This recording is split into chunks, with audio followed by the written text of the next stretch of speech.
Joshua, chapter 1. The Lord's charge to Joshua. After the death of Moses, the Lord's servant, the Lord spoke to Joshua, son of Nun, Moses' assistant. He said, "Moses, my servant, is dead. Therefore the time has come for you to lead these people, the Israelites, across the Jordan River into the land I am giving them. I promise you what I promised Moses. Wherever you set foot, you will be on land I have given you, from the Negev wilderness in the south to the Lebanon mountains in the north, from the Euphrates River in the east to the Mediterranean Sea in the west, including all the land of the Hittites. No one will be able to stand against you as long as you live. For I will be with you, as I was with Moses. I will not fail you or abandon you. Be strong and courageous, for you are the one who will lead these people to possess all the land I swore to their ancestors I would give them. Be strong and very courageous. Be careful to obey all the instructions Moses gave you. Do not deviate from them, turning either to the right or to the left. Then you will be successful in everything you do. Study this book of instruction continually. Meditate on it day and night, so you will be sure to obey everything written in it. Only then will you prosper and succeed in all you do. This is my command, be strong and courageous. Do not be afraid or discouraged, for the Lord your God is with you wherever you go." Joshua's charge to the Israelites. Joshua then commanded the officers of Israel, "Go through the camp and tell the people to get their provisions ready. In 3 days you will cross the Jordan River and take possession of the land the Lord your God is giving you." Then Joshua called together the tribes of Reuben, Gad, and the half-tribe of Manasseh. He told them, "Remember what Moses, the servant of the Lord, commanded you. The Lord your God is giving you a place of rest. He has given you this land. Your wives, children, and livestock may remain here in the land Moses assigned to you, on the east side of the Jordan River. But your strong warriors, fully armed, must lead the other tribes across the Jordan to help them conquer their territory. Stay with them until the Lord gives them rest, as he has given you rest, and until they too possess the land the Lord your God is giving them. Only then may you return and settle here on the east side of the Jordan River in the land that Moses, the servant of the Lord, assigned to you." They answered Joshua, "We will do whatever you command us, and we will go wherever you send us. We will obey you just as we obeyed Moses. And may the Lord your God be with you, as he was with Moses. Anyone who rebels against your orders and does not obey your words and everything you command will be put to death. So be strong and courageous." Chapter 2. Rahab protects the spies. Then Joshua secretly sent out 2 spies from the Israelite camp at Acacia Grove. He instructed them, "Scout out the land on the other side of the Jordan River, especially around Jericho." So the 2 men set out and came to the house of a prostitute named Rahab, and stayed there that night. But someone told the king of Jericho, "Some Israelites have come here tonight to spy out the land." So the king of Jericho sent orders to Rahab, "Bring out the men who have come into your house, for they have come here to spy out the whole land." Rahab had hidden the 2 men, but she replied, "Yes, the men were here earlier, but I didn't know where they were from. They left the town at dusk as the gates were about to close. I don't know where they went. If you hurry, you can probably catch up with them." Actually, she had taken them up to the roof and hidden them beneath bundles of flax she had laid out. So the king's men went looking for the spies along the road leading to the shallow crossings of the Jordan River. And as soon as the king's men had left, the gate of Jericho was shut. Before the spies went to sleep that night, Rahab went up on the roof to talk with them. "I know the Lord has given you this land," she told them. "We are all afraid of you. Everyone in the land is living in terror, for we have heard how the Lord made a dry path for you through the Red Sea when you left Egypt. And we know what you did to Sihon and Og, the 2 Amorite kings east of the Jordan River, whose people you completely destroyed. No wonder our hearts have melted in fear. No one has the courage to fight after hearing such things. For the Lord your God is the supreme God of the heavens above and the earth below. Now swear to me by the Lord that you will be kind to me and my family, since I have helped you. Give me some guarantee that when Jericho is conquered, you will let me live, along with my father and mother, my brothers and sisters, and all their families." "We offer our own lives as a guarantee for your safety," the men agreed. "If you don't betray us, we will keep our promise and be kind to you when the Lord gives us the land." Then, since Rahab's house was built into the town wall, she let them down by a rope through the window. "Escape to the hill country," she told them. "Hide there for 3 days from the men searching for you. Then, when they have returned, you can go on your way." Before they left, the men told her, "We will be bound by the oath we have taken only if you follow these instructions.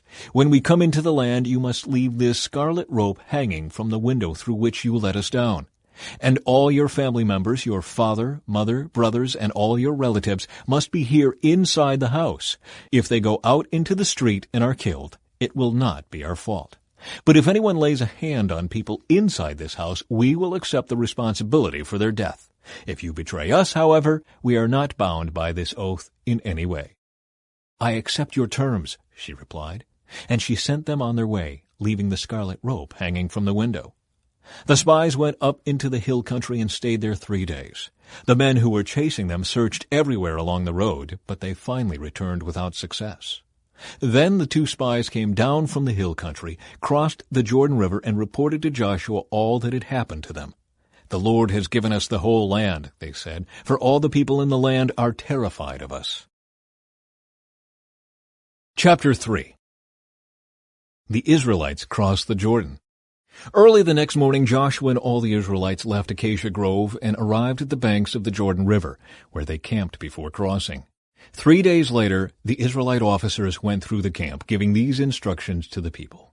"When you see the Levitical priests carrying the Ark of the Covenant of the Lord your God, move out from your positions and follow them. Since you have never traveled this way before, they will guide you. Stay about a half-mile behind them, keeping a clear distance between you and the ark. Make sure you don't come any closer." Then Joshua told the people, "Purify yourselves, for tomorrow the Lord will do great wonders among you." In the morning Joshua said to the priests, "Lift up the Ark of the Covenant and lead the people across the river." And so they started out and went ahead of the people. The Lord told Joshua, "Today I will begin to make you a great leader in the eyes of all the Israelites. They will know that I am with you, just as I was with Moses. Give this command to the priests who carry the Ark of the Covenant. When you reach the banks of the Jordan River, take a few steps into the river and stop there."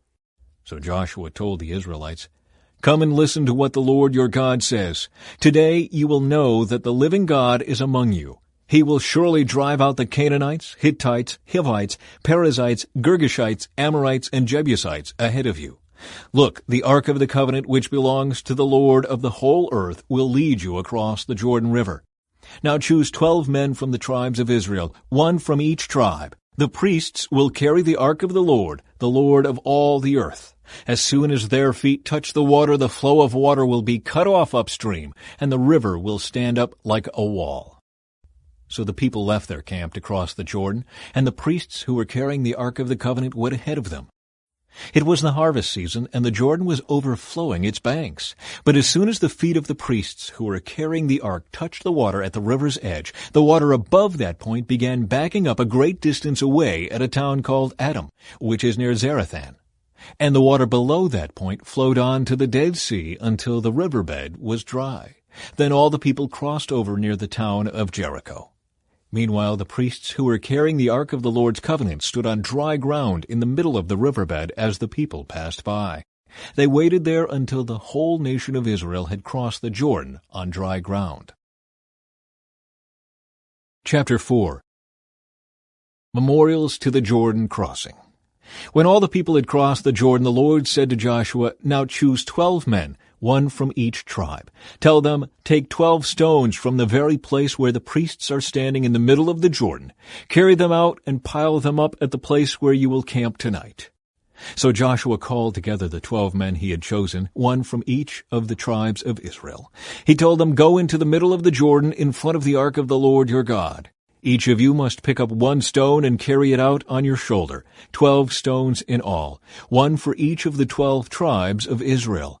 We will use these stones to build a memorial. In the future your children will ask you, 'What do these stones mean?' Then you can tell them, 'They remind us that the Jordan River stopped flowing when the Ark of the Lord's Covenant went across.' These stones will stand as a memorial among the people of Israel forever." So the men did as Joshua had commanded them. They took 12 stones from the middle of the Jordan River, one for each tribe, just as the Lord had told Joshua. They carried them to the place where they camped for the night and constructed the memorial there.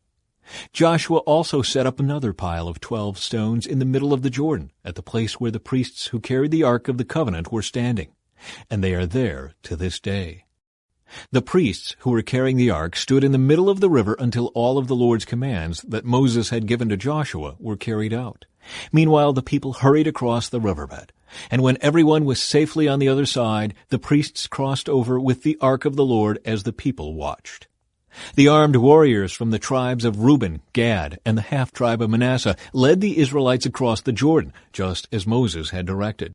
These armed men, about 40,000 strong, were ready for battle, and the Lord was with them as they crossed over to the plains of Jericho. That day the Lord made Joshua a great leader in the eyes of all the Israelites, and for the rest of his life they revered him as much as they had revered Moses. The Lord had said to Joshua, "Command the priests carrying the Ark of the Covenant to come up out of the riverbed." So Joshua gave the command. As soon as the priests carrying the Ark of the Lord's covenant came up out of the riverbed, and their feet were on high ground, the water of the Jordan returned and overflowed its banks as before. The people crossed the Jordan on the 10th day of the first month. Then they camped at Gilgal, just east of Jericho. It was there at Gilgal that Joshua piled up the 12 stones taken from the Jordan River. Then Joshua said to the Israelites, "In the future your children will ask, 'What do these stones mean?' Then you can tell them, 'This is where the Israelites crossed the Jordan on dry ground. For the Lord your God dried up the river right before your eyes, and he kept it dry until you were all across, just as he did at the Red Sea when he dried it up until we had all crossed over. He did this so all the nations of the earth might know that the Lord's hand is powerful, and so you might fear the Lord your God forever." Chapter 5. When all the Amorite kings west of the Jordan and all the Canaanite kings who lived along the Mediterranean coast heard how the Lord had dried up the Jordan River so the people of Israel could cross, they lost heart and were paralyzed with fear because of them. Israel reestablishes covenant ceremonies. At that time the Lord told Joshua, "Make flint knives and circumcise the second generation of Israelites." So Joshua made flint knives and circumcised the entire male population of Israel at Gibeath Hararaloth. Joshua had to circumcise them because all the men who were old enough to fight in battle when they left Egypt had died in the wilderness. Those who left Egypt had all been circumcised, but none of those born after the Exodus during the years in the wilderness had been circumcised. The Israelites had traveled in the wilderness for 40 years until all the men who were old enough to fight in battle when they left Egypt had died. For they had disobeyed the Lord, and the Lord vowed he would not let them enter the land he had sworn to give us, a land flowing with milk and honey. So Joshua circumcised their sons, those who had grown up to take their fathers' places, for they had not been circumcised on the way to the promised land.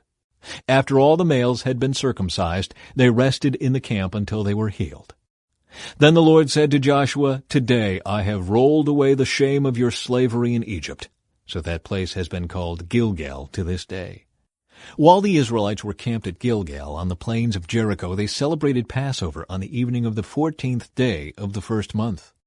The very next day they began to eat unleavened bread and roasted grain harvested from the land. No manna appeared on the day they first ate from the crops of the land, and it was never seen again. So from that time on, the Israelites ate from the crops of Canaan. The Lord's commander confronts Joshua. When Joshua was near the town of Jericho, he looked up and saw a man standing in front of him with sword in hand. Joshua went up to him and demanded, "Are you friend or foe?" "Neither one," he replied. "I am the commander of the Lord's army." At this, Joshua fell with his face to the ground in reverence. "I am at your command," Joshua said. "What do you want your servant to do?" The commander of the Lord's army replied, "Take off your sandals, for the place where you are standing is holy." And Joshua did as he was told. Chapter 6. The Fall of Jericho. Now the gates of Jericho were tightly shut because the people were afraid of the Israelites. No one was allowed to go out or in. But the Lord said to Joshua, I have given you Jericho, its king and all its strong warriors. You and your fighting men should march around the town once a day for 6 days. 7 priests will walk ahead of the ark, each carrying a ram's horn. On the 7th day, you are to march around the town 7 times, with the priests blowing the horns. When you hear the priests give one long blast on the ram's horns, have all the people shout as loud as they can. Then the walls of the town will collapse and the people can charge straight into the town. So Joshua called together the priests and said, Take up the ark of the Lord's covenant and assign 7 priests to walk in front of it, each carrying a ram's horn. Then he gave orders to the people, March around the town, and the armed men will lead the way in front of the ark of the Lord. After Joshua spoke to the people, the 7 priests with the ram's horns started marching in the presence of the Lord, blowing the horns as they marched. And the ark of the Lord's covenant followed behind them. Some of the armed men marched in front of the priests with the horns, and some behind the ark, with the priests continually blowing the horns. Do not shout, do not even talk, Joshua commanded. Not a single word from any of you until I tell you to shout. Then shout. So the ark of the Lord was carried around the town once that day, and then everyone returned to spend the night in the camp. Joshua got up early the next morning, and the priests again carried the ark of the Lord. The 7 priests with the ram's horns marched in front of the ark of the Lord, blowing their horns. Again the armed men marched both in front of the priest with the horns and behind the ark of the Lord. All this time the priests were blowing their horns. On the 2nd day they again marched around the town once and returned to the camp. They followed this pattern for 6 days.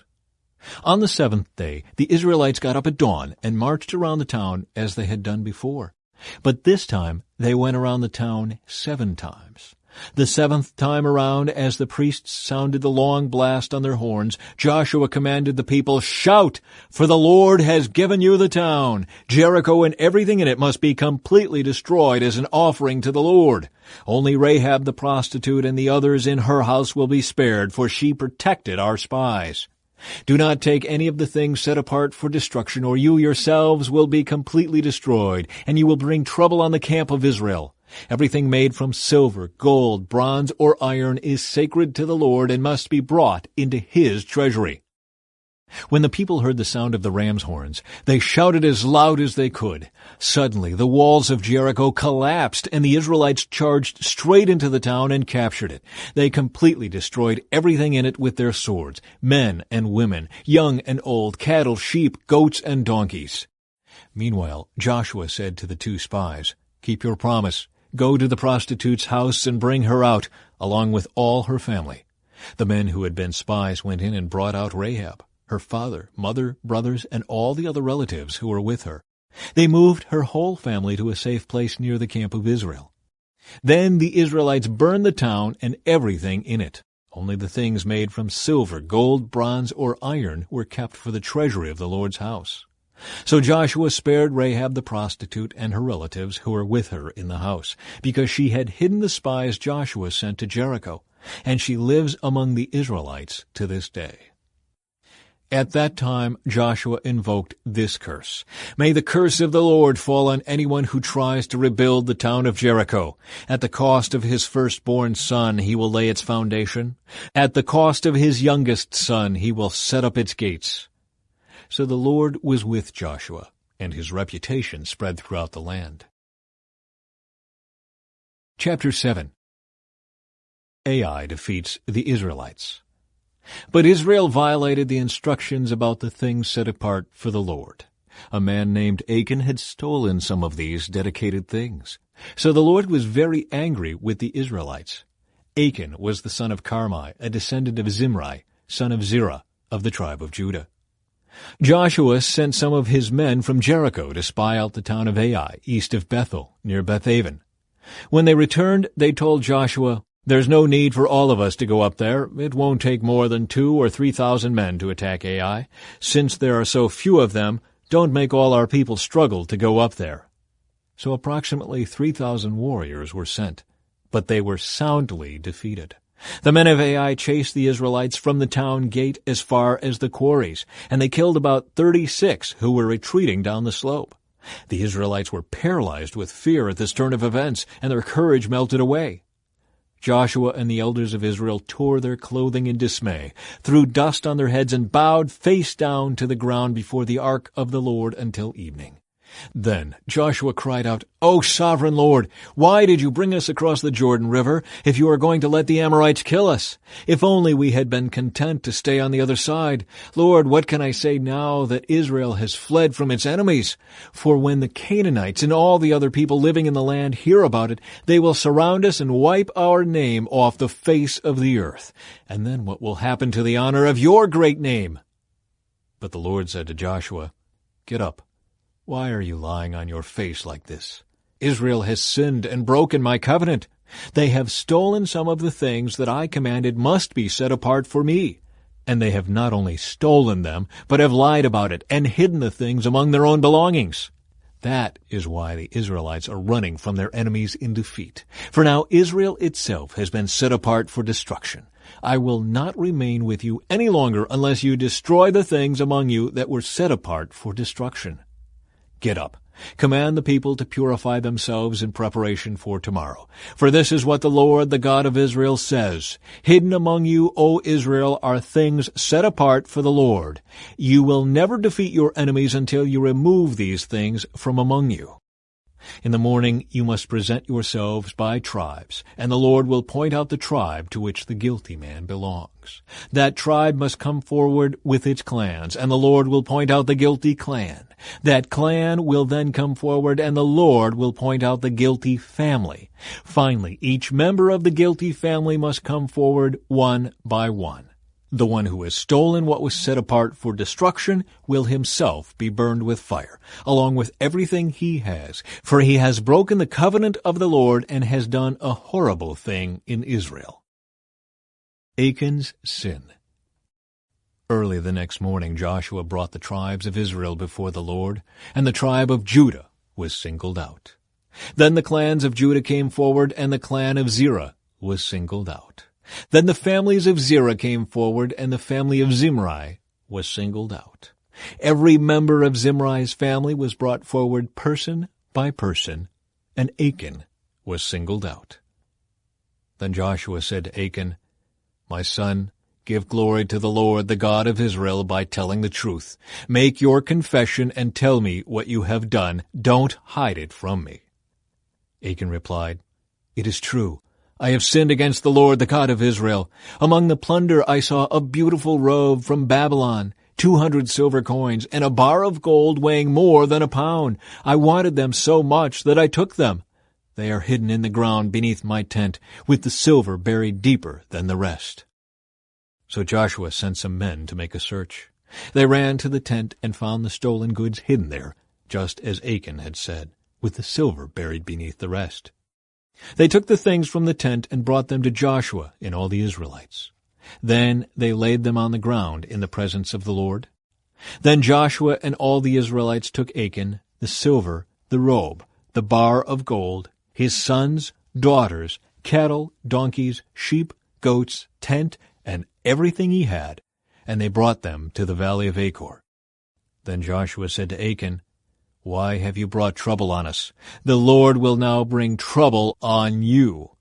And all the Israelites stoned Achan and his family and burned their bodies. They piled a great heap of stones over Achan, which remains to this day. That is why the place has been called the Valley of Trouble ever since. So the Lord was no longer angry. Chapter 8. The Israelites defeat Ai. Then the Lord said to Joshua, "Do not be afraid or discouraged. Take all your fighting men and attack Ai, for I have given you the king of Ai, his people, his town, and his land. You will destroy them as you destroyed Jericho and its king. But this time you may keep the plunder and the livestock for yourselves. Set an ambush behind the town." So Joshua and all the fighting men set out to attack Ai. Joshua chose 30,000 of his best warriors and sent them out at night with these orders: "Hide in ambush close behind the town and be ready for action." When our main army attacks, the men of Ai will come out to fight as they did before, and we will run away from them. We will let them chase us until we have drawn them away from the town. For they will say, 'The Israelites are running away from us as they did before.' Then, while we are running from them, you will jump up from your ambush and take possession of the town, for the Lord your God will give it to you. Set the town on fire as the Lord has commanded. You have your orders." So they left and went to the place of ambush between Bethel and the west side of Ai. But Joshua remained among the people in the camp that night. Early the next morning Joshua roused his men and started toward Ai, accompanied by the elders of Israel. All the fighting men who were with Joshua marched in front of the town and camped on the north side of Ai, with a valley between them and the town. That night Joshua sent 5,000 men to lie in ambush between Bethel and Ai, on the west side of the town. So they stationed the main army north of the town and the ambush west of the town. Joshua himself spent that night in the valley. When the king of Ai saw the Israelites across the valley, he and all his army hurried out early in the morning and attacked the Israelites at a place overlooking the Jordan Valley. But he didn't realize there was an ambush behind the town. Joshua and the Israelite army fled toward the wilderness, as though they were badly beaten. Then all the men in the town were called out to chase after them. In this way they were lured away from the town. There was not a man left in Ai or Bethel who did not chase after the Israelites, and the town was left wide open. Then the Lord said to Joshua, "Point the spear in your hand toward Ai, for I will hand the town over to you." Joshua did as he was commanded. As soon as Joshua gave this signal, all the men in ambush jumped up from their position and poured into the town. They quickly captured it and set it on fire. When the men of Ai looked behind them, smoke from the town was filling the sky, and they had nowhere to go. For the Israelites who had fled in the direction of the wilderness now turned on their pursuers. When Joshua and all the other Israelites saw that the ambush had succeeded and that smoke was rising from the town, they turned and attacked the men of Ai. Meanwhile, the Israelites who were inside the town came out and attacked the enemy from the rear. So the men of Ai were caught in the middle, with Israelite fighters on both sides.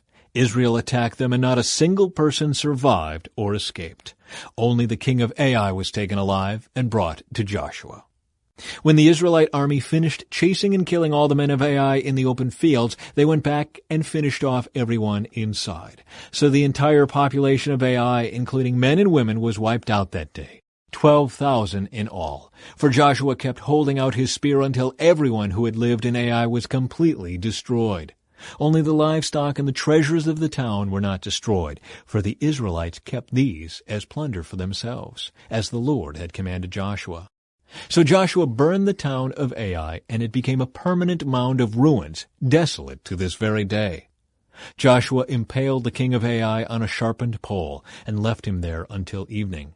At sunset the Israelites took down the body as Joshua commanded and threw it in front of the town gate. They piled a great heap of stones over him that can still be seen today. The Lord's covenant renewed. Then Joshua built an altar to the Lord, the God of Israel, on Mount Ebal. He followed the commands that Moses, the Lord's servant, had written in the book of instruction. "Make me an altar from stones that are uncut and have not been shaped with iron tools." Then on the altar they presented burnt offerings and peace offerings to the Lord. And as the Israelites watched, Joshua copied onto the stones of the altar the instructions Moses had given them. Then all the Israelites, foreigners and native-born alike, along with the elders, officers, and judges, were divided into two groups. One group stood in front of Mount Gerizim, the other in front of Mount Ebal. Each group faced the other, and between them stood the Levitical priests carrying the Ark of the Lord's covenant. This was all done according to the commands that Moses, the servant of the Lord, had previously given for blessing the people of Israel. Joshua then read to them all the blessings and curses Moses had written in the book of instruction. Every word of every command that Moses had ever given was read to the entire assembly of Israel, including the women and children and the foreigners who lived among them. Chapter 9. The Gibeonites deceive Israel. Now all the kings west of the Jordan River heard about what had happened. These were the kings of the Hittites, Amorites, Canaanites, Perizzites, Hivites, and Jebusites, who lived in the hill country in the western foothills and along the coast of the Mediterranean Sea, as far north as the Lebanon mountains. These kings combined their armies to fight as one against Joshua and the Israelites. But when the people of Gibeon heard what Joshua had done to Jericho and Ai, they resorted to deception to save themselves. They sent ambassadors to Joshua, loading their donkeys with weathered saddlebags and old patched wineskins. They put on worn-out patched sandals and ragged clothes, and the bread they took with them was dry and moldy. When they arrived at the camp of Israel at Gilgal, they told Joshua and the men of Israel, "We have come from a distant land to ask you to make a peace treaty with us." The Israelites replied to these Hivites, "How do we know you don't live nearby? For if you do, we cannot make a treaty with you." They replied, "We are your servants." "But who are you?" Joshua demanded. "Where do you come from?" They answered, "Your servants have come from a very distant country. We have heard of the might of the Lord your God and of all he did in Egypt. We have also heard what he did to the 2 Amorite kings east of the Jordan River, King Sihon of Heshbon and King Og of Bashan, who lived in Ashtaroth. So our elders and all our people instructed us, 'Take supplies for a long journey. Go, meet with the people of Israel and tell them, "We are your servants. Please make a treaty with us." This bread was hot from the ovens when we left our homes. But now, as you can see, it is dry and moldy. These wineskins were new when we filled them, but now they are old and split open. And our clothing and sandals are worn out from our very long journey." So the Israelites examined their food, but they did not consult the Lord. Then Joshua made a peace treaty with them and guaranteed their safety. And the leaders of the community ratified their agreement with a binding oath. 3 days after making the treaty, they learned that these people actually lived nearby. The Israelites set out at once to investigate and reached their towns in 3 days. The names of these towns were Gibeon, Kephirah, Beeroth, and Kiriath-Jearim. But the Israelites did not attack the towns, for the Israelite leaders had made a vow to them in the name of the Lord, the God of Israel. The people of Israel grumbled against their leaders because of the treaty, but the leaders replied, "Since we have sworn an oath in the presence of the Lord, the God of Israel, we cannot touch them. This is what we must do. We must let them live, for divine anger would come upon us if we broke our oath. Let them live." So they made them woodcutters and water carriers for the entire community, as the Israelite leaders directed. Joshua called together the Gibeonites and said, "Why did you lie to us? Why did you say that you live in a distant land when you live right here among us? May you be cursed. From now on you will always be servants who cut wood and carry water for the house of my God." They replied, "We did it because we, your servants, were clearly told that the Lord your God commanded his servant Moses to give you this entire land and to destroy all the people living in it. So we feared greatly for our lives because of you. That is why we have done this. Now we are at your mercy. Do to us whatever you think is right." So Joshua did not allow the people of Israel to kill them. But that day he made the Gibeonites the woodcutters and water carriers for the community of Israel and for the altar of the Lord, wherever the Lord would choose to build it. And that is what they do to this day. Chapter 10. Israel defeats the southern armies. Adonizedek, king of Jerusalem, heard that Joshua had captured and completely destroyed Ai and killed its king, just as he had destroyed the town of Jericho and killed its king. He also learned that the Gibeonites had made peace with Israel and were now their allies. He and his people became very afraid when they heard all this, because Gibeon was a large town, as large as the royal cities and larger than Ai, and the Gibeonite men were strong warriors. So King Adonizedek of Jerusalem sent messengers to several other kings, Hoham of Hebron, Piram of Jarmuth, Japhiah of Lachish, and Deber of Eglon. "Come and help me destroy Gibeon," he urged them, "for they have made peace with Joshua and the people of Israel." So these 5 Amorite kings combined their armies for a united attack. They moved all their troops into place and attacked Gibeon. The men of Gibeon quickly sent messengers to Joshua at his camp in Gilgal. "Don't abandon your servants now," they pleaded. "Come at once, save us, help us, for all the Amorite kings who live in the hill country have joined forces to attack us." So Joshua and his entire army, including his best warriors, left Gilgal and set out for Gibeon. "Do not be afraid of them," the Lord said to Joshua, "for I have given you victory over them. Not a single one of them will be able to stand up to you." Joshua traveled all night from Gilgal and took the Amorite armies by surprise. The Lord threw them into a panic, and the Israelites slaughtered great numbers of them at Gibeon. Then the Israelites chased the enemy along the road to Beth-horon, killing them all along the way to Azekah and Makkedah. As the Amorites retreated down the road from Beth-horon, the Lord destroyed them with a terrible hailstorm from heaven that continued until they reached Azekah. The hail killed more of the enemy than the Israelites killed with the sword. On the day the Lord gave the Israelites victory over the Amorites, Joshua prayed to the Lord in front of all the people of Israel. He said, "Let the sun stand still over Gibeon, and the moon over the valley of Ajalon." So the sun stood still and the moon stayed in place until the nation of Israel had defeated its enemies.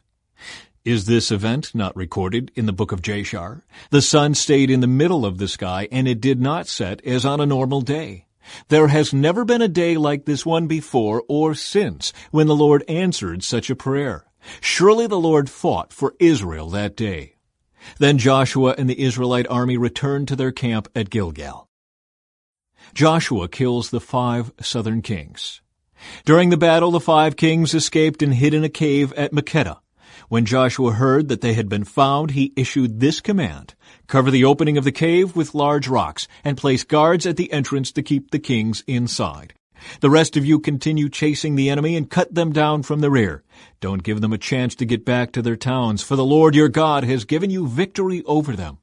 So Joshua and the Israelite army continued the slaughter and completely crushed the enemy. They totally wiped out the 5 armies except for a tiny remnant that managed to reach their fortified towns. Then the Israelites returned safely to Joshua in the camp at Makkedah. After that, no one dared to speak even a word against Israel. Then Joshua said, "Remove the rocks covering the opening of the cave and bring the 5 kings to me." So they brought the 5 kings out of the cave, the kings of Jerusalem, Hebron, Jarmuth, Lachish, and Eglon. When they brought them out, Joshua told the commanders of his army, "Come and put your feet on the kings' necks." And they did as they were told. "Don't ever be afraid or discouraged," Joshua told his men. "Be strong and courageous, for the Lord is going to do this to all of your enemies." Then Joshua killed each of the 5 kings and impaled them on 5 sharpened poles, where they hung until evening. As the sun was going down, Joshua gave instructions for the bodies of the kings to be taken down from the poles and thrown into the cave where they had been hiding. Then they covered the opening of the cave with a pile of large rocks, which remains to this very day.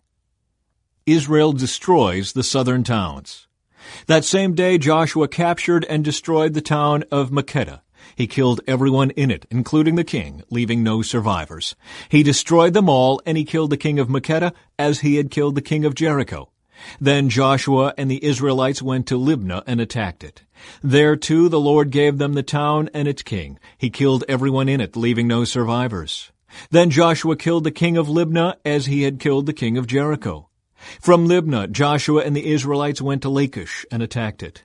Here again the Lord gave them Lachish. Joshua took it on the 2nd day and killed everyone in it, just as he had done at Libnah.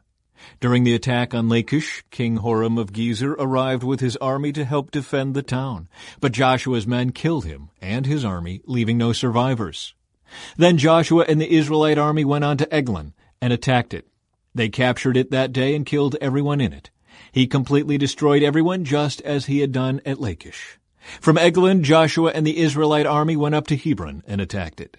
They captured the town and killed everyone in it, including its king, leaving no survivors.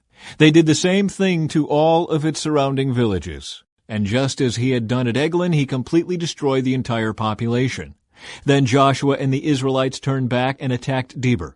He captured the town, its king, and all of its surrounding villages. He completely destroyed everyone in it, leaving no survivors. He did to Debir and its king just what he had done to Hebron and to Libnah and its king.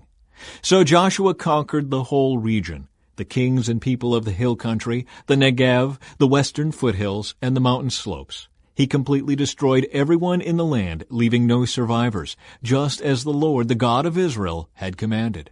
Joshua slaughtered them from Kadesh Barnea to Gaza, and from the region around the town of Goshen up to Gibeon. Joshua conquered all these kings and their land in a single campaign, for the Lord, the God of Israel, was fighting for his people. Then Joshua and the Israelite army returned to their camp at Gilgal. Chapter 11. Israel defeats the northern armies. When King Jabin of Hazor heard what had happened, he sent messages to the following kings: King Jobab of Madon, the king of Shimron, the king of Akshaph, all the kings of the northern hill country, the kings in the Jordan Valley south of Galilee, the kings in the Galilean foothills, the kings of Naphoth Dor on the west, the kings of Canaan, both east and west, the kings of the Amorites, the Hittites, the Perizzites, the Jebusites in the hill country, and the Hivites in the towns on the slopes of Mount Hermon in the land of Mizpah. All these kings came out to fight. Their combined armies formed a vast horde, and with all their horses and chariots they covered the landscape like the sand on the seashore. The kings joined forces and established their camp around the water near Merom to fight against Israel. Then the Lord said to Joshua, "Do not be afraid of them. By this time tomorrow I will hand all of them over to Israel as dead men.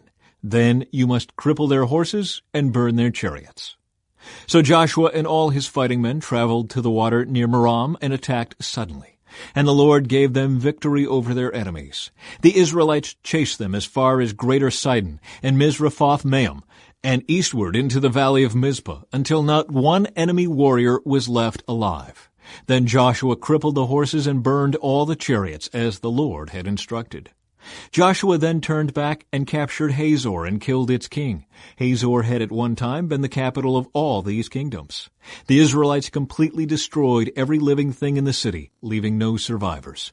Not a single person was spared. And then Joshua burned the city. Joshua slaughtered all the other kings and their people, completely destroying them, just as Moses, the servant of the Lord, had commanded. But the Israelites did not burn any of the towns built on mounds, except Hazor, which Joshua burned. And the Israelites took all the plunder and livestock of the ravaged towns for themselves. But they killed all the people, leaving no survivors. As the Lord had commanded his servant Moses, so Moses commanded Joshua, and Joshua did as he was told, carefully obeying all the commands that the Lord had given to Moses. So Joshua conquered the entire region, the hill country, the entire Negev, the whole area around the town of Goshen, the western foothills, the Jordan Valley, the mountains of Israel, and the Galilean foothills.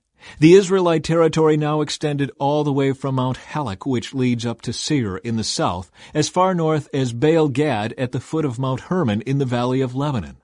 Joshua killed all the kings of those territories, waging war for a long time to accomplish this. No one in this region made peace with the Israelites except the Hivites of Gibeon. All the others were defeated, for the Lord hardened their hearts and caused them to fight the Israelites. So they were completely destroyed without mercy, as the Lord had commanded Moses. During this period, Joshua destroyed all the descendants of Anak, who lived in the hill country of Hebron, Deber, Anib, and the entire hill country of Judah in Israel. He killed them all and completely destroyed their towns. None of the descendants of Anak were left in all the land of Israel, though some still remained in Gaza, Gath, and Ashdod. So Joshua took control of the entire land, just as the Lord had instructed Moses. He gave it to the people of Israel as their special possession, dividing the land among the tribes. So the land finally had rest from war. Chapter 12. Kings defeated east of the Jordan. These are the kings east of the Jordan River who had been killed by the Israelites and whose land was taken. Their territory extended from the Arnon Gorge to Mount Hermon and included all the land east of the Jordan Valley. King Sihon of the Amorites, who lived in Heshbon, was defeated. His kingdom included Aroer on the edge of the Arnon Gorge and extended from the middle of the Arnon Gorge to the Jabbok River, which serves as a border for the Ammonites. This territory included the southern half of the territory of Gilead. Sihon also controlled the Jordan Valley and regions to the east, from as far north as the Sea of Galilee to as far south as the Dead Sea, including the road to Beth Jeshimoth and southward to the slopes of Pisgah. King Og of Bashan, the last of the Rephaites, lived at Ashtaroth and Edrei. He ruled a territory stretching from Mount Hermon to Salekah in the north and to all of Bashan in the east, and westward to the borders of the kingdoms of Geshur and Maacah. This territory included the northern half of Gilead as far as the boundary of King Sihon of Heshbon. Moses, the servant of the Lord, and the Israelites had destroyed the people of King Sihon and King Og. And Moses gave their land as a possession to the tribes of Reuben, Gad, and the half-tribe of Manasseh. Kings defeated west of the Jordan. The following is a list of the kings that Joshua and the Israelite armies defeated on the west side of the Jordan, from Baal-Gad in the valley of Lebanon to Mount Halak, which leads up to Seir. Joshua gave this land to the tribes of Israel as their possession, including the hill country, the western foothills, the Jordan Valley, the mountain slopes, the Judean wilderness, and the Negev. The people who lived in this region were the Hittites, the Amorites, the Canaanites, the Perizzites, the Hivites, and the Jebusites. These are the kings Israel defeated: the king of Jericho, the king of Ai near Bethel, the king of Jerusalem, the king of Hebron, the king of Jarmuth, the king of Lachish, the king of Eglon, the king of Gezer, the king of Deber, the king of Geder, the king of Hormah, the king of Arad, the king of Libnah, the king of Adullam, the king of Makkedah, the king of Bethel, the king of Tappuah, the king of Hepher, the king of Aphek, the king of Lasharon, the king of Madon, the king of Hazor, the king of Shimron-Meron, the king of Akshaph, the king of Taanach, the king of Megiddo, the king of Kedesh, the king of Jokneam in Carmel, the king of Dor in the town of Naphoth Dor, the king of Goyim in Gilgal, the king of Tirzah. In all, 31 kings were defeated. Chapter 13. The land yet to be conquered. When Joshua was an old man, the Lord said to him, "You are growing old, and much land remains to be conquered. This is the territory that remains, all the regions of the Philistines and the Geshurites, and the larger territory of the Canaanites extending from the stream of Shihor on the border of Egypt northward to the boundary of Ekron. It includes the territory of the 5 Philistine rulers of Gaza, Ashdod, Ashkelon, Gath, and Ekron. The land of the Avites in the south also remains to be conquered.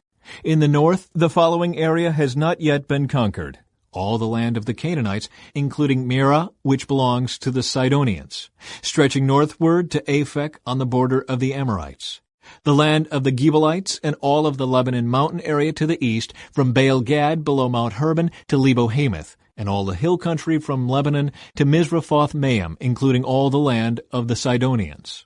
I myself will drive these people out of the land ahead of the Israelites. So be sure to give this land to Israel as a special possession, just as I have commanded you. Include all this territory as Israel's possession when you divide this land among the 9 tribes and the half-tribe of Manasseh." The land divided east of the Jordan. Half the tribe of Manasseh and the tribes of Reuben and Gad had already received their grants of land on the east side of the Jordan, for Moses, the servant of the Lord, had previously assigned this land to them.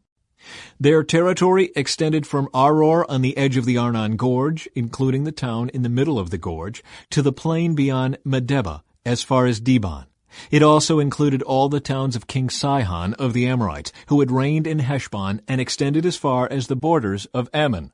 It included Gilead, the territory of the kingdoms of Geshur and Maacah, all of Mount Hermon, all of Bashan as far as Salekah, and all the territory of King Og of Bashan, who had reigned in Ashtaroth and Edrei.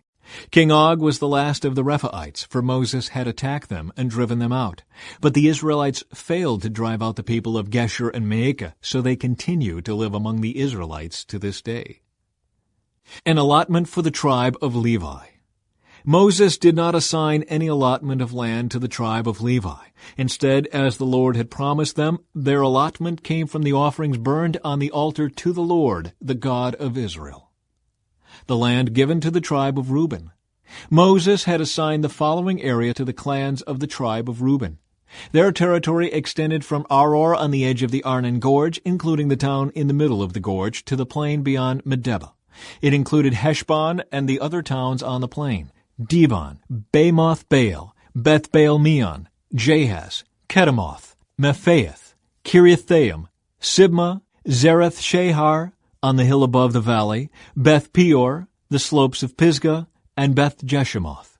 The land of Reuben also included all the towns of the plain and the entire kingdom of Sihon. Sihon was the Amorite king who had reigned in Heshbon and was killed by Moses along with the leaders of Midian, Evi, Rekem, Zur, Hur, and Reba, princes living in the region who were allied with Sihon. The Israelites had also killed Balaam, son of Beor, who used magic to tell the future. The Jordan River marked the western boundary for the tribe of Reuben. The towns and their surrounding villages in this area were given as a homeland to the clans of the tribe of Reuben. The land given to the tribe of Gad. Moses had assigned the following area to the clans of the tribe of Gad. Their territory included Jazer, all the towns of Gilead, and half of the land of Ammon as far as the town of Aroer just west of Rabbah. It extended from Heshbon to Ramoth Mizpah and Betonim, and from Mahanaim to Lo-debar. In the valley were Beth-Haram, Beth-Nimrah, Succoth, Zaphon, and the rest of the kingdom of King Sihon of Heshbon. The western boundary ran along the Jordan River, extended as far north as the tip of the Sea of Galilee, and then turned eastward. The towns and their surrounding villages in this area were given as a homeland to the clans of the tribe of Gad. The land given to the half-tribe of Manasseh. Moses had assigned the following area to the clans of the half-tribe of Manasseh. Their territory extended from Mahanaim, including all of Bashan, all the former kingdom of King Og, and the 60 towns of Jair in Bashan. It also included half of Gilead and King Og's royal cities of Ashtaroth and Edrei. All this was given to the clans of the descendants of Machir, who was Manasseh's son. These are the allotments Moses had made while he was on the plains of Moab across the Jordan River east of Jericho. But Moses gave no allotment of land to the tribe of Levi, for the Lord, the God of Israel, had promised that he himself would be their allotment. Chapter 14. The land divided west of the Jordan. The remaining tribes of Israel received land in Canaan as allotted by Eleazar the priest, Joshua son of Nun, and the tribal leaders. These 9.5 tribes received their grants of land by means of sacred lots, in accordance with the Lord's command through Moses. Moses had already given a grant of land to the 2.5 tribes on the east side of the Jordan River, but he had given the Levites no such allotment. The descendants of Joseph had become 2 separate tribes, Manasseh and Ephraim, and the Levites were given no land at all, only towns to live in with surrounding pasture lands for their livestock and all their possessions. So the land was distributed in strict accordance with the Lord's commands to Moses. Caleb requests his land. A delegation from the tribe of Judah, led by Caleb, son of Jephunneh the Kenizzite, came to Joshua at Gilgal. Caleb said to Joshua, "Remember what the Lord said to Moses, the man of God, about you and me when we were at Kadesh Barnea. I was 40 years old when Moses, the servant of the Lord, sent me from Kadesh Barnea to explore the land of Canaan. I returned and gave an honest report, but my brothers who went with me frightened the people from entering the promised land. For my part, I wholeheartedly followed the Lord my God. So that day Moses solemnly promised me, the land of Canaan on which you were just walking will be your grant of land and that of your descendants forever, because you wholeheartedly followed the Lord my God. Now, as you can see, the Lord has kept me alive and well as he promised for all these 45 years since Moses made this promise, even while Israel wandered in the wilderness. Today I am 85 years old. I am as strong now as I was when Moses sent me on that journey, and I can still travel and fight as well as I could then. So give me the hill country that the Lord promised me. You will remember that as scouts we found the descendants of Anak living there in great walled towns. But if the Lord is with me, I will drive them out of the land, just as the Lord said." So Joshua blessed Caleb, son of Jephunneh, and gave Hebron to him as his portion of land. Hebron still belongs to the descendants of Caleb, son of Jephunneh the Kenizzite, because he wholeheartedly followed the Lord, the God of Israel. Previously, Hebron had been called Kiriath Arba. It had been named after Arba, a great hero of the descendants of Anak. And the land had rest from war. Chapter 15. The land given to the tribe of Judah. The allotment for the clans of the tribe of Judah reached southward to the border of Edom as far south as the wilderness of Zin. The southern boundary began at the south bay of the Dead Sea, ran south of Scorpion Pass into the wilderness of Zin, and then went south of Kadesh Barnea to Hezron. Then it went up to Adar, where it turned toward Karka. From there it passed to Asmon until it finally reached the brook of Egypt, which it followed to the Mediterranean Sea. This was their southern boundary. The eastern boundary extended along the Dead Sea to the mouth of the Jordan River. The northern boundary began at the bay where the Jordan River empties into the Dead Sea, went up from there to Beth Hoglah, then proceeded north of Beth Araba to the stone of Bohan. Bohan was Reuben's son. From that point it went through the valley of Achor to Deber, turning north toward Gilgal, which is across from the slopes of Adumim on the south side of the valley. From there the boundary extended to the springs at En-Shemesh and on to En-Rogel. The boundary then passed through the valley of Ben-Hinnom along the southern slopes of the Jebusites, where the city of Jerusalem is located. Then it went west to the top of the mountain above the valley of Hinnom, and on up to the northern end of the valley of Rephaim. From there the boundary extended from the top of the mountain to the spring at the waters of Nephtoah, and from there to the towns on Mount Ephron. Then it turned toward Baalah, that is, Kiriath-Jearim. The boundary circled west of Baalah to Mount Seir, passed along to the town of Kisalon on the northern slope of Mount Jearim, and went down to Beth-Shemesh and on to Timnah. The boundary then proceeded to the slope of the hill north of Ekron, where it turned towards Shikkeron and Mount Baalah. It passed Jabneel and ended at the Mediterranean Sea. The western boundary was the shoreline of the Mediterranean Sea. These are the boundaries for the clans of the tribe of Judah. The land given to Caleb. The Lord commanded Joshua to assign some of Judah's territory to Caleb, son of Jephunneh. So Caleb was given the town of Kiriath Arba, that is Hebron, which had been named after Anak's ancestor. Caleb drove out the three groups of Anakites, the descendants of Sheshai, Ahiman, and Talmai, the sons of Anak. From there he went to fight against the people living in the town of Deber, formerly called Kiriath-Sepher. Caleb said, I will give my daughter Achsah in marriage to the one who attacks and captures Kiriath-Sepher. Othniel, the son of Caleb's brother Kenaz, was the one who conquered it, so Achsah became Othniel's wife. When Achsah married Othniel, she urged him to ask her father for a field. As she got down off her donkey, Caleb asked her, What's the matter? She said, Give me another gift. You have already given me land in the Negev. Now please give me springs of water, too. So Caleb gave her the upper and lower springs. The towns allotted to Judah. This was the homeland allocated to the clans of the tribe of Judah.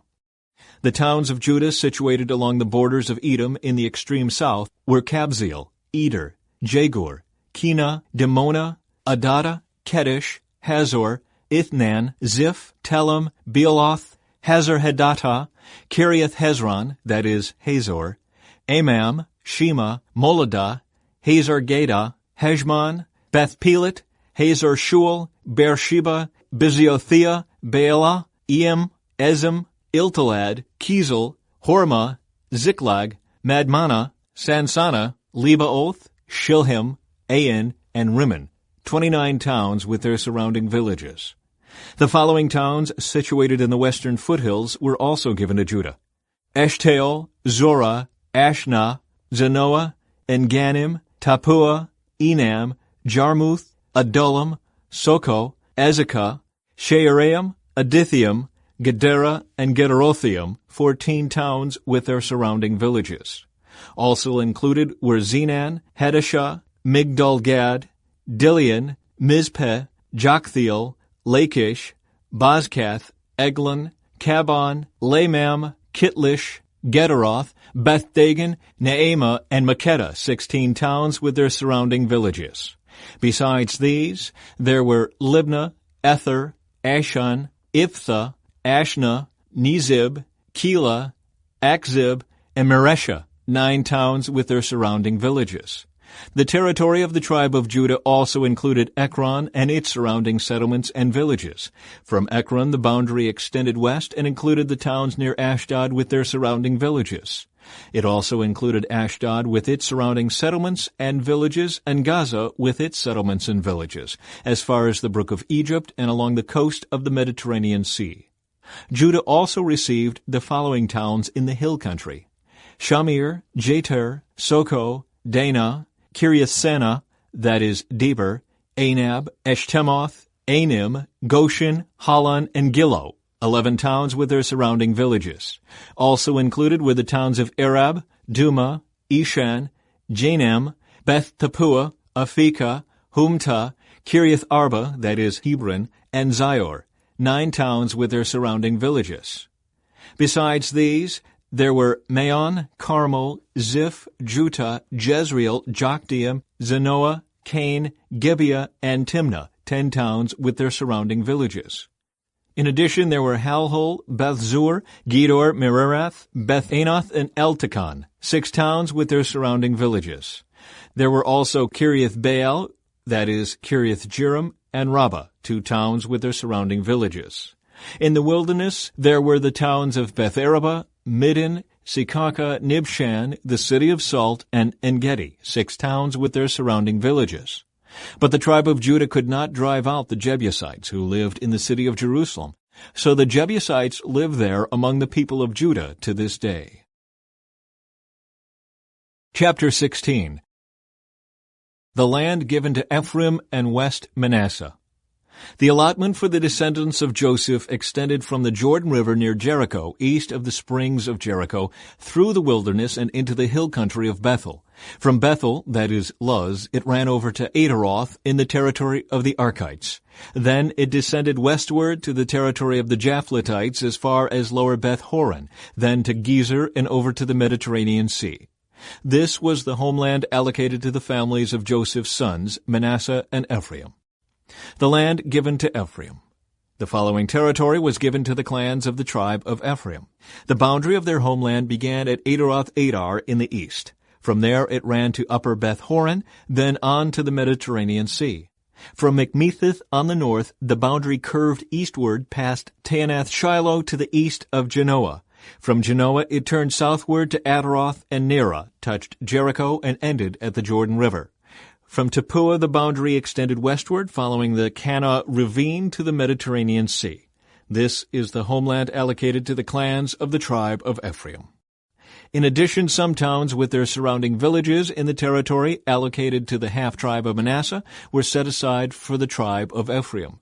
They did not drive the Canaanites out of Gezer, however, so the people of Gezer live as slaves among the people of Ephraim to this day.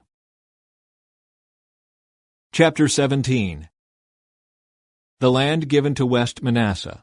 The next allotment of land was given to the half-tribe of Manasseh, the descendants of Joseph's older son. Machir, the firstborn son of Manasseh, was the father of Gilead. Because his descendants were experienced soldiers, the regions of Gilead and Bashan on the east side of the Jordan had already been given to them. So the allotment on the west side of the Jordan was for the remaining families within the clans of the tribe of Manasseh: Abiezer, Helek, Asriel, Shechem, Hepher, and Shemitah. These clans represent the male descendants of Manasseh, son of Joseph. However, Zelophehad, a descendant of Hepher, son of Gilead, son of Machir, son of Manasseh, had no sons. He had only daughters, whose names were Mahlah, Noah, Hoglah, Milcah, and Tirzah. These women came to Eleazar the priest, Joshua son of Nun, and the Israelite leaders, and said, "The Lord commanded Moses to give us a grant of land along with the men of our tribe." So Joshua gave them a grant of land along with their uncles, as the Lord had commanded.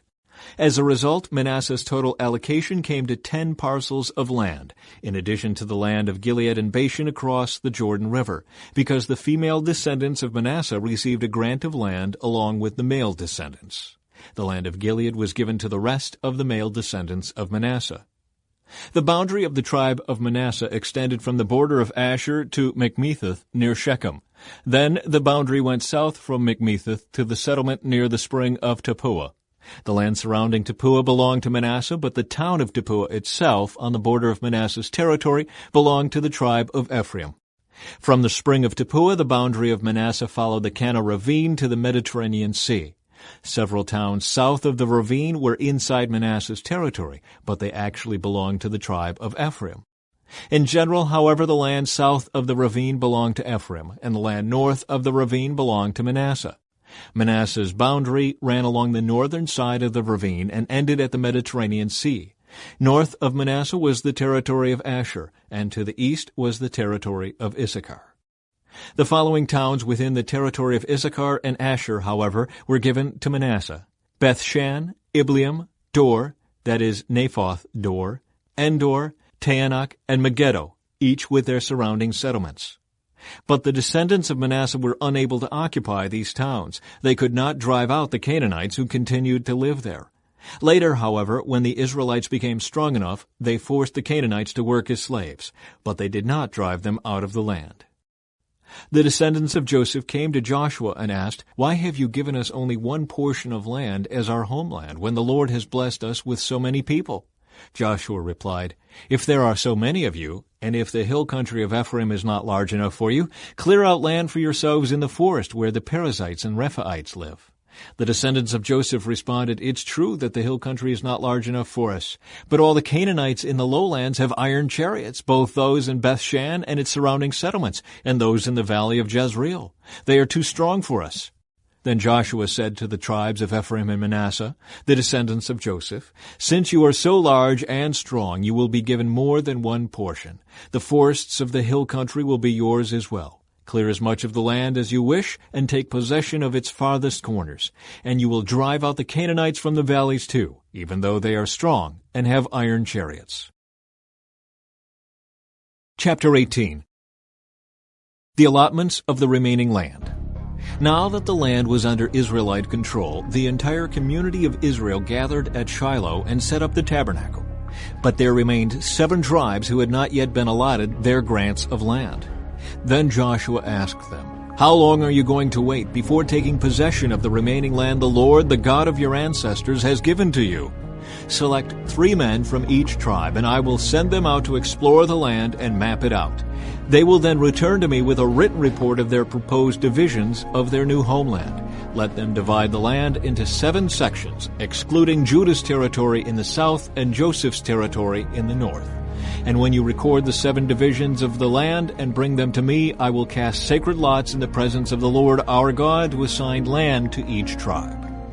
The Levites, however, will not receive any allotment of land. Their role as priests of the Lord is their allotment. And the tribes of Gad, Reuben, and the half-tribe of Manasseh won't receive any more land, for they have already received their grant of land, which Moses, the servant of the Lord, gave them on the east side of the Jordan River. As the men started on their way to map out the land, Joshua commanded them, "Go and explore the land, and write a description of it. Then return to me, and I will assign the land to the tribes by casting sacred lots here in the presence of the Lord at Shiloh." The men did as they were told and mapped the entire territory into 7 sections, listing the towns in each section. They made a written record and then returned to Joshua in the camp at Shiloh. And there at Shiloh Joshua cast sacred lots in the presence of the Lord to determine which tribe should have each section. The land given to Benjamin. The first allotment of land went to the clans of the tribe of Benjamin. It lay between the territory assigned to the tribes of Judah and Joseph. The northern boundary of Benjamin's land began at the Jordan River, went north of the slope of Jericho, then west through the hill country and the wilderness of Beth-aven.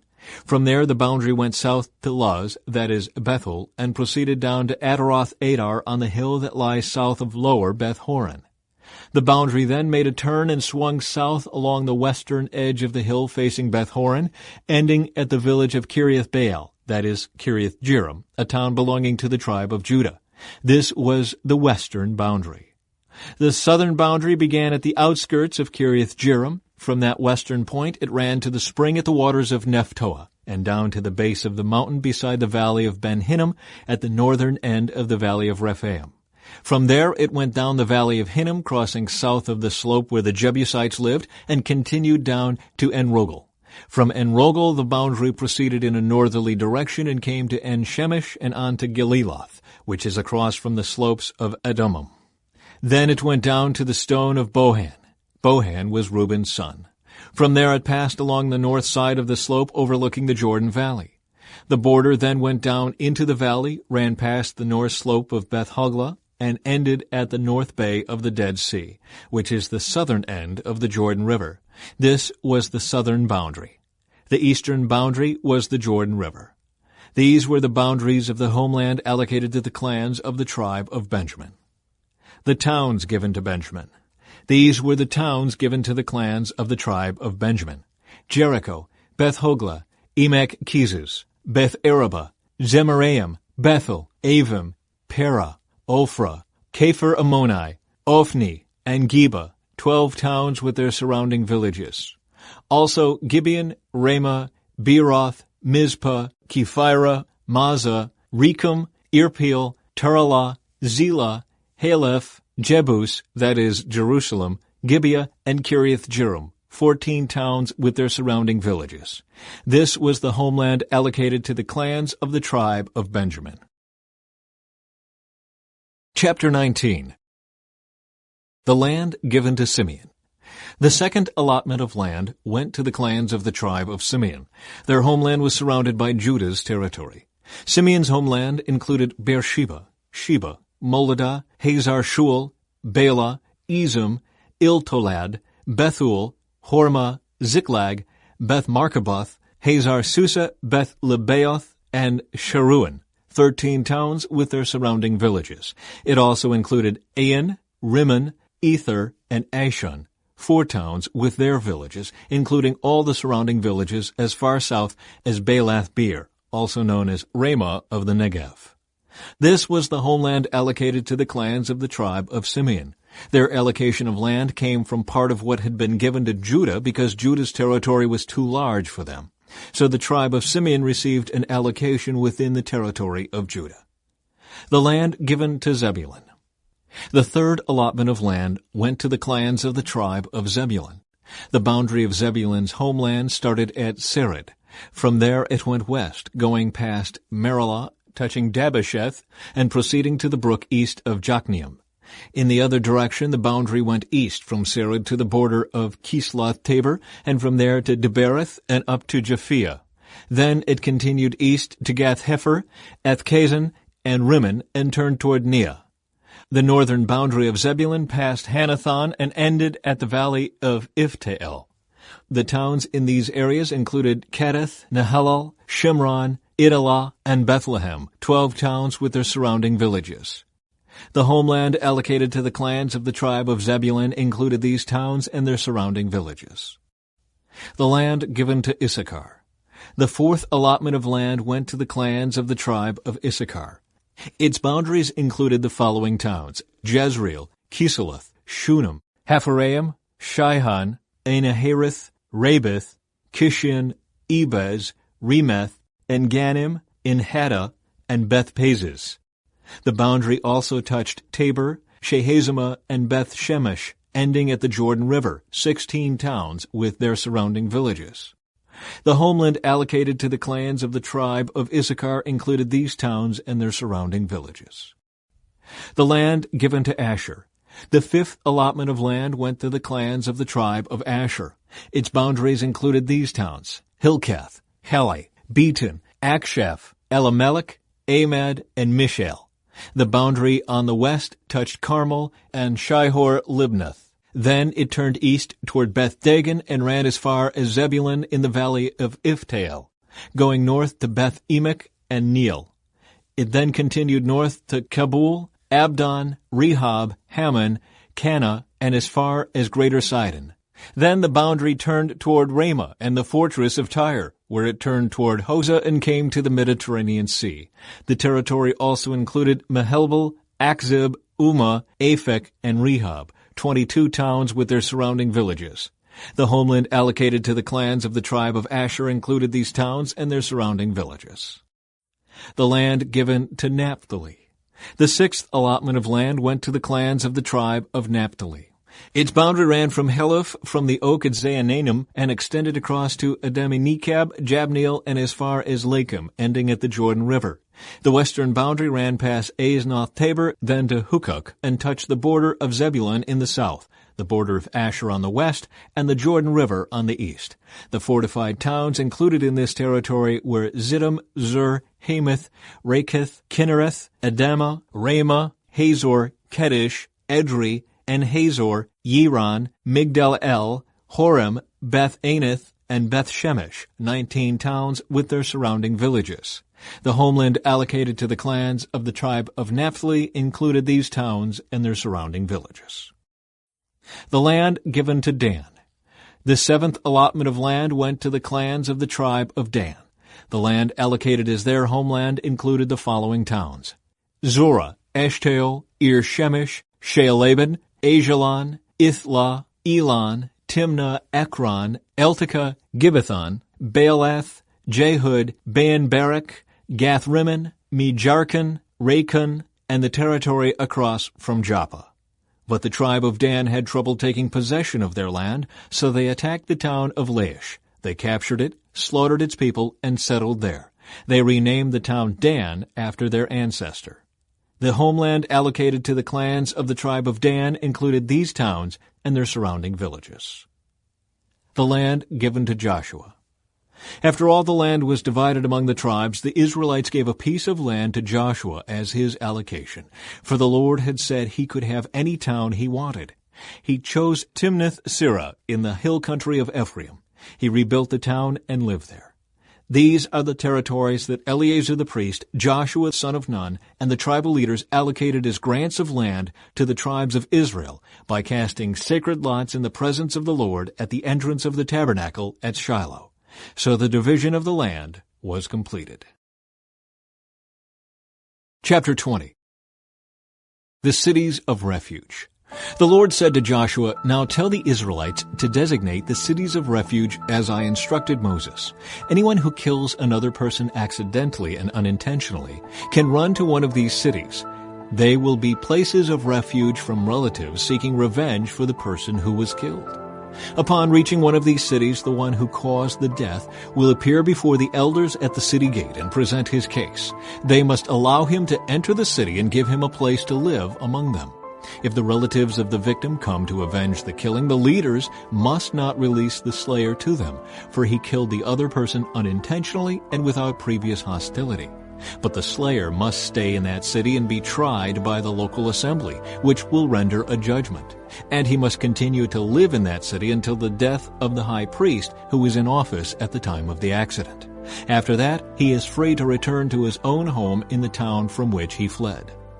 The following cities were designated as cities of refuge: Kedesh of Galilee, in the hill country of Naphtali; Shechem, in the hill country of Ephraim; and Kiriath Arba, that is Hebron, in the hill country of Judah. On the east side of the Jordan River, across from Jericho, the following cities were designated: Bezer, in the wilderness plain of the tribe of Reuben; Ramoth in Gilead, in the territory of the tribe of Gad; and Golan in Bashan, in the land of the tribe of Manasseh. These cities were set apart for all the Israelites, as well as the foreigners living among them. Anyone who accidentally killed another person could take refuge in one of these cities. In this way, they could escape being killed in revenge prior to standing trial before the local assembly. Chapter 21. The towns given to the Levites. Then the leaders of the tribe of Levi came to consult with Eleazar the priest, Joshua son of Nun, and the leaders of the other tribes of Israel. They came to them at Shiloh in the land of Canaan and said, "The Lord commanded Moses to give us towns to live in and pasture lands for our livestock. So by the command of the Lord, the people of Israel gave the Levites the following towns and pasture lands out of their own grants of land. The descendants of Aaron, who were members of the Kohathite clan within the tribe of Levi, were allotted 13 towns that were originally assigned to the tribes of Judah, Simeon, and Benjamin. The other families of the Kohathite clan were allotted 10 towns from the tribes of Ephraim, Dan, and the half-tribe of Manasseh. The clan of Gershon was allotted 13 towns from the tribes of Issachar, Asher, Naphtali, and the half-tribe of Manasseh in Bashan. The clan of Merari was allotted 12 towns from the tribes of Reuben, Gad, and Zebulun. So the Israelites obeyed the Lord's command to Moses and assigned these towns and pasture lands to the Levites by casting sacred lots. The Israelites gave the following towns from the tribes of Judah and Simeon to the descendants of Aaron, who were members of the Kohathite clan within the tribe of Levi, since the sacred lot fell to them first. Kiriath Arba, that is Hebron, in the hill country of Judah, along with its surrounding pasture lands.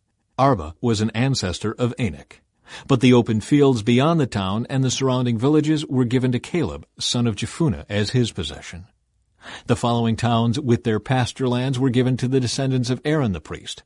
Hebron, a city of refuge for those who accidentally killed someone. Libnah, Jatir, Eshtemoa, Holon, Deber, Ain, Juttah, and Beth-Shemesh, 9 towns from these 2 tribes. From the tribe of Benjamin, the priests were given the following towns with their pasture lands. Gibeon, Geba, Anathoth, and Almon, 4 towns. So in all, 13 towns with their pasture lands were given to the priests, the descendants of Aaron. The rest of the Kohathite clan from the tribe of Levi was allotted the following towns and pasture lands from the tribe of Ephraim. Shechem in the hill country of Ephraim, a city of refuge for those who accidentally killed someone. Gezer, Kibzaim, and Beth-horon, 4 towns. The following towns and pasture lands were allotted to the priests from the tribe of Dan. Eltekeh, Gibbethon, Ajalon, and Gath-rimmon, 4 towns. The half-tribe of Manasseh allotted the following towns with their pasture lands to the priests. Taanach and Gath-rimmon, 2 towns. So in all, 10 towns with their pasture lands were given to the rest of the Kohathite clan. The descendants of Gershon, another clan within the tribe of Levi, received the following towns with their pasture lands from the half-tribe of Manasseh.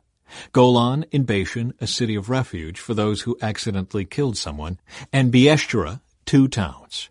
From the tribe of Issachar they received the following towns with their pasture lands. Kishan, Debrith, Jarmuth, and En-gannim, 4 towns. From the tribe of Asher they received the following towns with their pasture lands. Mishael, Abdon, Hilkath, and Rehob, 4 towns. From the tribe of Naphtali they received the following towns with their pasture lands. Kedesh in Galilee, a city of refuge for those who accidentally killed someone. Hamath-dor and Kartan, 3 towns. So in all, 13 towns with their pasture lands were allotted to the clan of Gershon. The rest of the Levites, the Merari clan, were given the following towns with their pasture lands from the tribe of Zebulun. Jokneam, Karta, Dimnah, and Nahalal, 4 towns. From the tribe of Reuben they received the following towns with their pasture lands. Bezer, Jahaz, Kedemoth, and Mephaath, 4 towns. From the tribe of Gad they received the following towns with their pasture lands. Ramoth in Gilead, a city of refuge for those who accidentally killed someone. Mahanaim, Heshbon, and Jazer, 4 towns. So in all, 12 towns were allotted to the clan of Merari. The total number of towns and pasture lands within Israelite territory given to the Levites came to 48. Every one of these towns had pasture lands surrounding it. So the Lord gave to Israel all the land he had sworn to give their ancestors, and they took possession of it and settled there. And the Lord gave them rest on every side, just as he had solemnly promised their ancestors. None of their enemies could stand against them, for the Lord helped them conquer all their enemies. Not a single one of all the good promises the Lord had given to the family of Israel was left unfulfilled. Everything he had spoken came true. Chapter 22. The eastern tribes return home. Then Joshua called together the tribes of Reuben, Gad, and the half-tribe of Manasseh. He told them, "You have done as Moses, the servant of the Lord, commanded you, and you have obeyed every order I have given you. During all this time you have not deserted the other tribes. You have been careful to obey the commands of the Lord your God right up to the present day. And now the Lord your God has given the other tribes rest, as he promised them. So go back home to the land that Moses, the servant of the Lord, gave you as your possession on the east side of the Jordan River. But be very careful to obey all the commands and the instructions that Moses gave to you. Love the Lord your God, walk in all his ways, obey his commands, hold firmly to him, and serve him with all your heart and all your soul." So Joshua blessed them and sent them away, and they went home. Moses had given the land of Bashan east of the Jordan River to the half-tribe of Manasseh. The other half of the tribe was given land west of the Jordan. As Joshua sent them away and blessed them, he said to them, "Go back to your homes with the great wealth you have taken from your enemies, the vast herds of livestock, the silver, gold, bronze, and iron, and the large supply of clothing. Share the plunder with your relatives." So the men of Reuben, Gad, and the half-tribe of Manasseh left the rest of Israel at Shiloh in the land of Canaan. They started the journey back to their own land of Gilead, the territory that belonged to them according to the Lord's command through Moses. The eastern tribes build an altar. But while they were still in Canaan, and when they came to a place called Gililoth near the Jordan River, the men of Reuben, Gad, and the half-tribe of Manasseh stopped to build a large and imposing altar. The rest of Israel heard that the people of Reuben, Gad, and the half-tribe of Manasseh had built an altar at Gililoth at the edge of the land of Canaan on the west side of the Jordan River. So the whole community of Israel gathered at Shiloh and prepared to go to war against them. First, however, they sent a delegation led by Phinehas, son of Eleazar the priest, to talk with the tribes of Reuben, Gad, and the half-tribe of Manasseh. In this delegation were 10 leaders of Israel, one from each of the 10 tribes, and each the head of his family within the clans of Israel. When they arrived in the land of Gilead, they said to the tribes of Reuben, Gad, and the half-tribe of Manasseh, "The whole community of the Lord demands to know why you are betraying the God of Israel. How could you turn away from the Lord and build an altar for yourselves in rebellion against him? Was our sin at Peor not enough? To this day we are not fully cleansed of it, even after the plague that struck the entire community of the Lord. And yet today you are turning away from following the Lord. If you rebel against the Lord today, he will be angry with all of us tomorrow.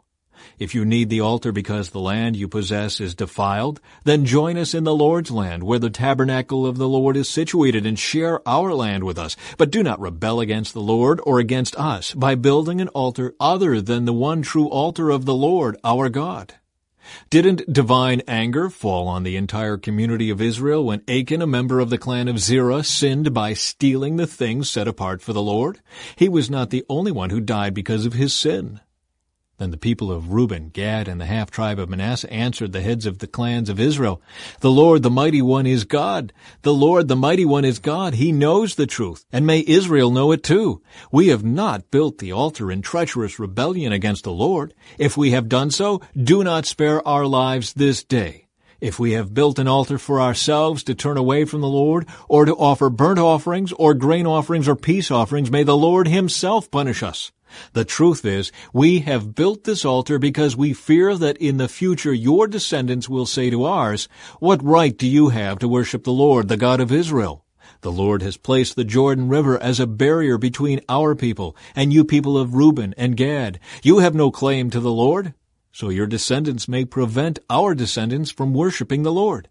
So we decided to build the altar, not for burnt offerings or sacrifices, but as a memorial. It will remind our descendants and your descendants that we too have the right to worship the Lord at his sanctuary with our burnt offerings, sacrifices, and peace offerings. Then your descendants will not be able to say to ours, "You have no claim to the Lord." If they say this, our descendants can reply, "Look at this copy of the Lord's altar that our ancestors made. It is not for burnt offerings or sacrifices. It is a reminder of the relationship both of us have with the Lord. Far be it from us to rebel against the Lord or turn away from him by building our own altar for burnt offerings, grain offerings, or sacrifices. Only the altar of the Lord our God that stands in front of the tabernacle may be used for that purpose." When Phinehas the priest and the leaders of the community, the heads of the clans of Israel, heard this from the tribes of Reuben, Gad, and the half-tribe of Manasseh, they were satisfied. Phinehas, son of Eleazar the priest, replied to them, "Today we know the Lord is among us, because you have not committed this treachery against the Lord as we thought. Instead, you have rescued Israel from being destroyed by the hand of the Lord." Then Phinehas, son of Eleazar the priest, and the other leaders left the tribes of Reuben and Gad in Gilead, and returned to the land of Canaan to tell the Israelites what had happened. And all the Israelites were satisfied and praised God, and spoke no more of war against Reuben and Gad. The people of Reuben and Gad named the altar Witness, for they said, "It is a witness between us and them that the Lord is our God too." Chapter 23.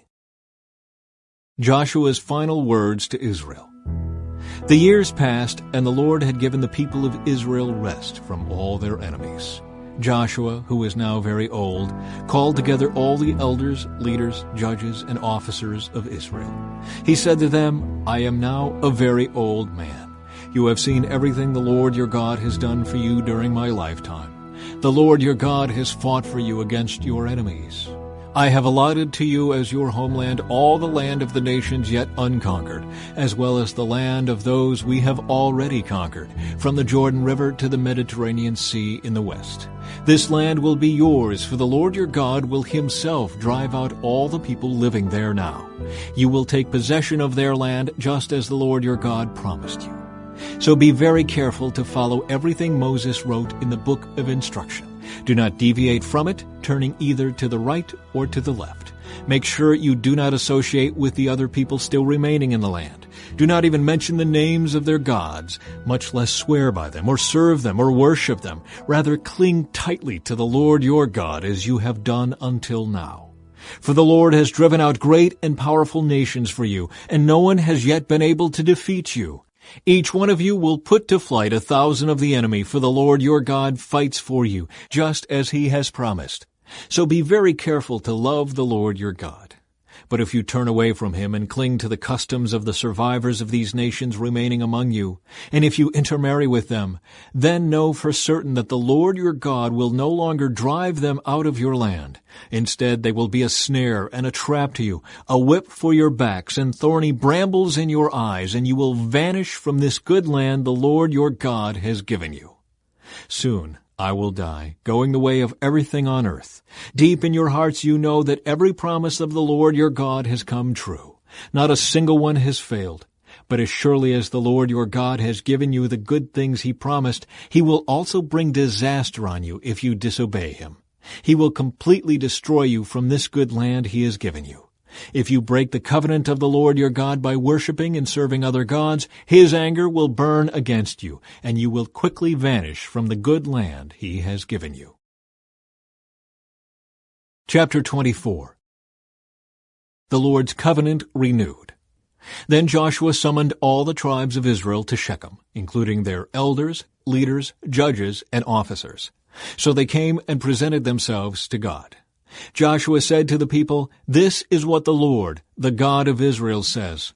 Long ago your ancestors, including Terah, the father of Abraham and Nahor, lived beyond the Euphrates River, and they worshipped other gods.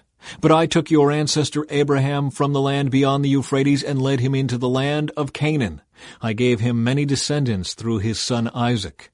To Isaac I gave Jacob and Esau. To Esau I gave the mountains of Seir, while Jacob and his children went down into Egypt. Then I sent Moses and Aaron, and I brought terrible plagues on Egypt, and afterward I brought you out as a free people. But when your ancestors arrived at the Red Sea, the Egyptians chased after you with chariots and charioteers. When your ancestors cried out to the Lord, I put darkness between you and the Egyptians. I brought the sea crashing down on the Egyptians, drowning them. With your very own eyes you saw what I did. Then you lived in the wilderness for many years. Finally, I brought you into the land of the Amorites on the east side of the Jordan. They fought against you, but I destroyed them before you. I gave you victory over them, and you took possession of their land. Then Balak, son of Zippor, king of Moab, started a war against Israel. He summoned Balaam, son of Beor, to curse you, but I would not listen to him. Instead I made Balaam bless you, and so I rescued you from Balak. When you crossed the Jordan River and came to Jericho, the men of Jericho fought against you, as did the Amorites, the Perizzites, the Canaanites, the Hittites, the Girgashites, the Hivites, and the Jebusites. But I gave you victory over them, and I sent terror ahead of you to drive out the 2 kings of the Amorites. It was not your swords or bows that brought you victory. I gave you land you had not worked on, and I gave you towns you did not build, the towns where you are now living. I gave you vineyards and olive groves for food, though you did not plant them. So fear the Lord and serve him wholeheartedly. Put away forever the idols your ancestors worshipped when they lived beyond the Euphrates River and in Egypt. Serve the Lord alone. But if you refuse to serve the Lord, then choose today whom you will serve. Would you prefer the gods your ancestors served beyond the Euphrates? Or will it be the gods of the Amorites in whose land you now live? But as for me and my family, we will serve the Lord." The people replied, "We would never abandon the Lord and serve other gods. For the Lord our God is the one who rescued us and our ancestors from slavery in the land of Egypt. He performed mighty miracles before our very eyes. As we traveled through the wilderness among our enemies, He preserved us. It was the Lord who drove out the Amorites and the other nations living here in the land. So we too will serve the Lord, for He alone is our God." Then Joshua warned the people, "You are not able to serve the Lord, for He is a holy and jealous God. He will not forgive your rebellion and your sins.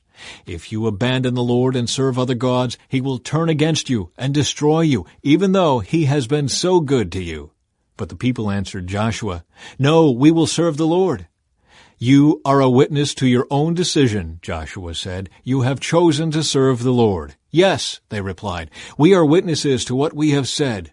"All right then," Joshua said, "destroy the idols among you and turn your hearts to the Lord, the God of Israel." The people said to Joshua, "We will serve the Lord our God. We will obey Him alone."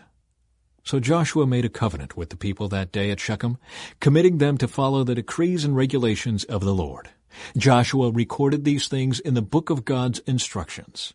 As a reminder of their agreement, he took a huge stone and rolled it beneath the terebinth tree beside the tabernacle of the Lord.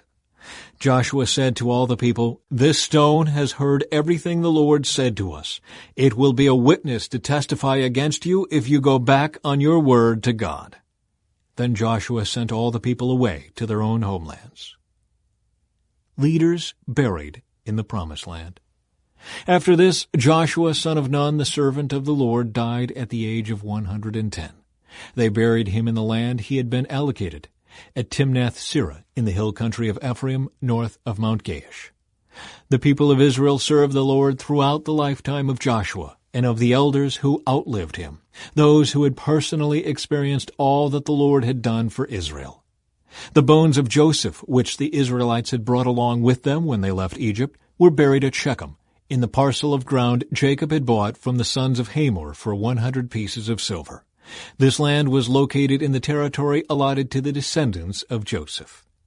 Eleazar son of Aaron also died. He was buried in the hill country of Ephraim in the town of Gibeah, which had been given to his son Phinehas.